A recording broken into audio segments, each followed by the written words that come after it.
네, 곧바로 팩트체크 이어가겠습니다. 언론중재법을 놓고 해외 언론단체에서도 우려와 지적이 나왔는데 그중에는 권위주의 정부들이나 만드는 법을 한국이 따라가고 있다, 이런 주장도 있었습니다. 과연 해외 사례는 어떤지 따져보겠습니다. 최재형 기자, 네. 이 주장을 한 단체가 국제언론인협회라는 곳이죠? 네, 그렇습니다. 이 한국은 새 가짜뉴스 법안을 철회하라라는 제목으로 발표했습니다.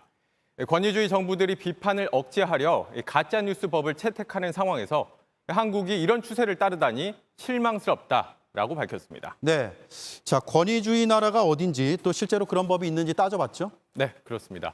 우선 권위주의 정부라 부를 만한 다수 나라가 이 허위 조작 보도에 대한 처벌법을 만든 건 맞습니다. 예.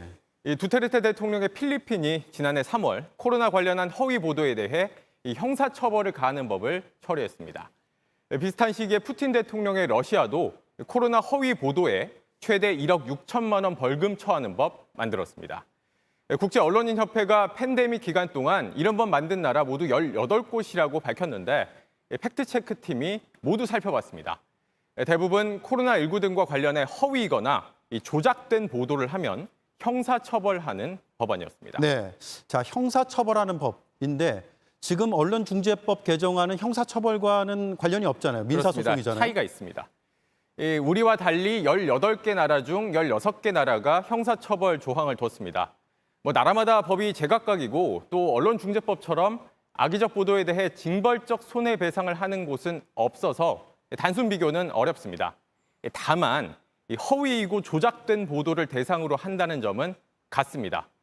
언론중재법은 어떤 게 허위 조작 보도인지 모호하고 자의적으로 해석될 수 있다는 비판받는데 앞서 소개한 나라들의 처벌법도 같은 지적을 받습니다. 해당 단체도 이 이유를 내세워서 언론 자유를 위협할 수 있는 법이라고 반대합니다. 네, 주요 선진국에서는 이미 언론사들에 대해서 강력한 손해배상 책임을 묻고 있다고 하는데 그런 사례도 조사를 해봤습니까? 그렇습니다. 주로 언급되는 게 미국입니다.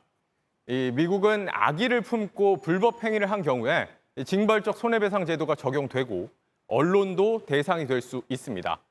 다만 우리나라 여당의 법안처럼 징벌적 손해배상 대상으로 언론을 못 박아 규정한 구체적 법률을 갖고 있진 않습니다. 미국은 소송 과정에서 악의를 가진 보도라는 걸 피해를 주장하는 사람이 입증하게끔 법원 판례로 정리했는데 우리는 어떻게 할 거냐, 이것도 쟁점입니다. 미국도 모든 주에서 다 하진 않습니다. 언론 자유를 내세워서 뉴햄프셔주, 매사추세츠주는 징벌적 손해배상제 금지하고 있습니다. 종합하면 현재 우리 국회에서 추진 중인 언론중재법과 같은 형태의 법안은 다른 나라, 민주주의 선진국에서든 권위주의 국가에서든 좀처럼 찾아보기 힘든 사례다, 이렇게 정리할 수 있습니다. 네, 팩트체크 최재형 기자였습니다. 수고했습니다.